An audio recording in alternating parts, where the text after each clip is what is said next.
July 15ರಂದು ಬೆಂಗಳೂರಿನ Bharathi Nagar police ಠಾಣೆ ವ್ಯಾಪ್ತಿಯಲ್ಲಿ ರೌಡಿ ಶೀಟರ್ ಬಿಕ್ಲು ಶಿವ ಹತ್ಯೆ ನಡೆದಿತ್ತು. ಜಾಗದ ವಿಚಾರಕ್ಕೆ ಸಂಬಂಧಿಸಿದ ಈ ಕೊಲೆ ಪ್ರಕರಣದಲ್ಲಿ ಬಿಜೆಪಿ ಶಾಸಕ ಭೈರತಿ ಬಸವರಾಜ್ ಹೆಸರು ತಳುಕು ಹಾಕಿಕೊಂಡಿತ್ತು. ಪ್ರಕರಣದಲ್ಲಿ ಭೈರತಿಯವರ ನಿರೀಕ್ಷಣಾ ಜಾಮೀನು ಅರ್ಜಿಯನ್ನು ಹೈಕೋರ್ಟ್ ತಿರಸ್ಕರಿಸಿತ್ತು. ಅವರಿಗೆ ಬಂಧನ ಭೀತಿ ಎದುರಾಗಿದೆ. ಹೈಕೋರ್ಟ್ ಆದೇಶದ ಬೆನ್ನಲ್ಲೇ ಭೈರತಿ ನಾಪತ್ತೆಯಾಗಿದ್ದಾರೆ. ಸಿಐಡಿ ತಂಡ ಬೆಂಗಳೂರು ನಗರಾದ್ಯಂತ ಶೋಧ ನಡೆಸಿದೆ. ಅವರು ಕೆಲ ದಿನಗಳ ಹಿಂದೆಯೇ ಮೊಬೈಲ್ ಸ್ವಿಚ್ ಆಫ್ ಮಾಡಿ ದುಬೈಗೆ ಪರಾರಿಯಾಗಿದ್ದಾರೆ ಎಂದು ಹೇಳಲಾಗಿದೆ. ಇನ್ನು ಭೈರತಿ ಬಸವರಾಜ್ ಪ್ರಸ್ತುತ ನಿರೀಕ್ಷಣಾ ಜಾಮೀನು ಕೋರಿ ಸುಪ್ರೀಂ ಕೋರ್ಟ್ ಮೆಟ್ಟಿಲೇರಿದ್ದಾರೆ. ಪೊಲೀಸರು ಅವರಿಗೆ ಲುಕ್ ಔಟ್ ನೋಟಿಸ್ ಹೊರಡಿಸಲು ಸಿದ್ಧತೆ ನಡೆಸಿದ್ದಾರೆ. ಸುಪ್ರೀಂ ಕೋರ್ಟ್ನಲ್ಲೂ ಜಾಮೀನು ಸಿಗದಿದ್ದರೆ ಅವರು ಶರಣಾಗುವುದು ಅನಿವಾರ್ಯವಾಗಲಿದೆ ಎಂದು ಮೂಲಗಳು ತಿಳಿಸಿವೆ. ಜುಲೈ 15ರಂದು ಬೆಂಗಳೂರಿನ ಭಾರತೀನಗರ ಪೊಲೀಸ್ ಠಾಣೆ ವ್ಯಾಪ್ತಿಯಲ್ಲಿ ರೌಡಿ ಶೀಟರ್ ಬಿಕ್ಲು ಶಿವ ಹತ್ಯೆ ನಡೆದಿತ್ತು. ಜಾಗದ ವಿಚಾರಕ್ಕೆ ಸಂಬಂಧಿಸಿದ ಈ ಕೊಲೆ ಪ್ರಕರಣದಲ್ಲಿ ಬಿಜೆಪಿ ಶಾಸಕ ಭೈರತಿ ಬಸವರಾಜ್ ಹೆಸರು ತಳುಕು ಹಾಕಿಕೊಂಡಿತ್ತು. ಪ್ರಕರಣದಲ್ಲಿ ಭೈರತಿಯವರ ನಿರೀಕ್ಷಣಾ ಜಾಮೀನು ಅರ್ಜಿಯನ್ನು ಹೈಕೋರ್ಟ್ ತಿರಸ್ಕರಿಸಿತ್ತು. ಅವರಿಗೆ ಬಂಧನ ಭೀತಿ ಎದುರಾಗಿದೆ. ಹೈಕೋರ್ಟ್ ಆದೇಶದ ಬೆನ್ನಲ್ಲೇ ಭೈರತಿ ನಾಪತ್ತೆಯಾಗಿದ್ದಾರೆ. ಸಿಐಡಿ ತಂಡ ಬೆಂಗಳೂರು ನಗರಾದ್ಯಂತ ಶೋಧ ನಡೆಸಿದೆ. ಅವರು ಕೆಲ ದಿನಗಳ ಹಿಂದೆಯೇ ಮೊಬೈಲ್ ಸ್ವಿಚ್ ಆಫ್ ಮಾಡಿ ದುಬೈಗೆ ಪರಾರಿಯಾಗಿದ್ದಾರೆ ಎಂದು ಹೇಳಲಾಗಿದೆ. ಇನ್ನು ಭೈರತಿ ಬಸವರಾಜ್ ಪ್ರಸ್ತುತ ನಿರೀಕ್ಷಣಾ ಜಾಮೀನು ಕೋರಿ ಸುಪ್ರೀಂ ಕೋರ್ಟ್ ಮೆಟ್ಟಿಲೇರಿದ್ದಾರೆ. ಪೊಲೀಸರು ಅವರಿಗೆ ಲುಕ್ ಔಟ್ ನೋಟಿಸ್ ಹೊರಡಿಸಲು ಸಿದ್ಧತೆ ನಡೆಸಿದ್ದಾರೆ. ಸುಪ್ರೀಂ ಕೋರ್ಟ್ನಲ್ಲೂ ಜಾಮೀನು ಸಿಗದಿದ್ದರೆ ಅವರು ಶರಣಾಗುವುದು ಅನಿವಾರ್ಯವಾಗಲಿದೆ ಎಂದು ಮೂಲಗಳು ತಿಳಿಸಿವೆ. ಜುಲೈ 15ರಂದು ಬೆಂಗಳೂರಿನ ಭಾರತೀನಗರ ಪೊಲೀಸ್ ಠಾಣೆ ವ್ಯಾಪ್ತಿಯಲ್ಲಿ ರೌಡಿ ಶೀಟರ್ ಬಿಕ್ಲು ಶಿವ ಹತ್ಯೆ ನಡೆದಿತ್ತು. ಜಾಗದ ವಿಚಾರಕ್ಕೆ ಸಂಬಂಧಿಸಿದ ಈ ಕೊಲೆ ಪ್ರಕರಣದಲ್ಲಿ ಬಿಜೆಪಿ ಶಾಸಕ ಭೈರತಿ ಬಸವರಾಜ್ ಹೆಸರು ತಳುಕು ಹಾಕಿಕೊಂಡಿತ್ತು.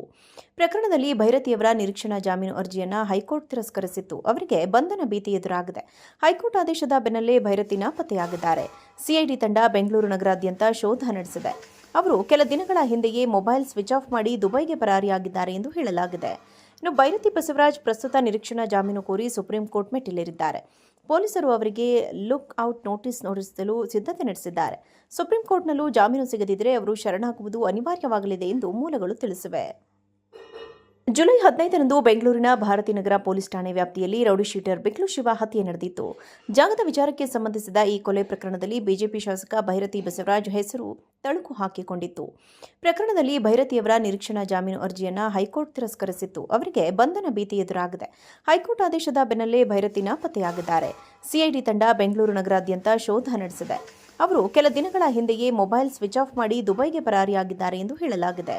ಇನ್ನು ಭೈರತಿ ಬಸವರಾಜ್ ಪ್ರಸ್ತುತ ನಿರೀಕ್ಷಣಾ ಜಾಮೀನು ಕೋರಿ ಸುಪ್ರೀಂ ಕೋರ್ಟ್ ಮೆಟ್ಟಿಲೇರಿದ್ದಾರೆ. ಪೊಲೀಸರು ಅವರಿಗೆ ಲುಕ್ ಔಟ್ ನೋಟಿಸ್ ಹೊರಡಿಸಲು ಸಿದ್ಧತೆ ನಡೆಸಿದ್ದಾರೆ.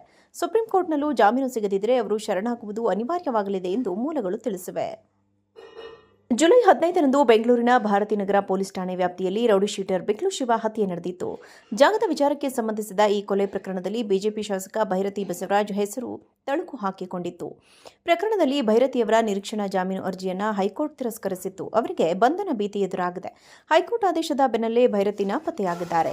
ಸಿಐಡಿ ತಂಡ ಬೆಂಗಳೂರು ನಗರಾದ್ಯಂತ ಶೋಧ ನಡೆಸಿದೆ. ಅವರು ಕೆಲ ದಿನಗಳ ಹಿಂದೆಯೇ ಮೊಬೈಲ್ ಸ್ವಿಚ್ ಆಫ್ ಮಾಡಿ ದುಬೈಗೆ ಪರಾರಿಯಾಗಿದ್ದಾರೆ ಎಂದು ಹೇಳಲಾಗಿದೆ. ಇನ್ನು ಭೈರತಿ ಬಸವರಾಜ್ ಪ್ರಸ್ತುತ ನಿರೀಕ್ಷಣಾ ಜಾಮೀನು ಕೋರಿ ಸುಪ್ರೀಂ ಕೋರ್ಟ್ ಮೆಟ್ಟಿಲೇರಿದ್ದಾರೆ. ಪೊಲೀಸರು ಅವರಿಗೆ ಲುಕ್ ಔಟ್ ನೋಟಿಸ್ ಹೊರಡಿಸಲು ಸಿದ್ಧತೆ ನಡೆಸಿದ್ದಾರೆ. ಸುಪ್ರೀಂ ಕೋರ್ಟ್ನಲ್ಲೂ ಜಾಮೀನು ಸಿಗದಿದ್ದರೆ ಅವರು ಶರಣಾಗುವುದು ಅನಿವಾರ್ಯವಾಗಲಿದೆ ಎಂದು ಮೂಲಗಳು ತಿಳಿಸಿವೆ.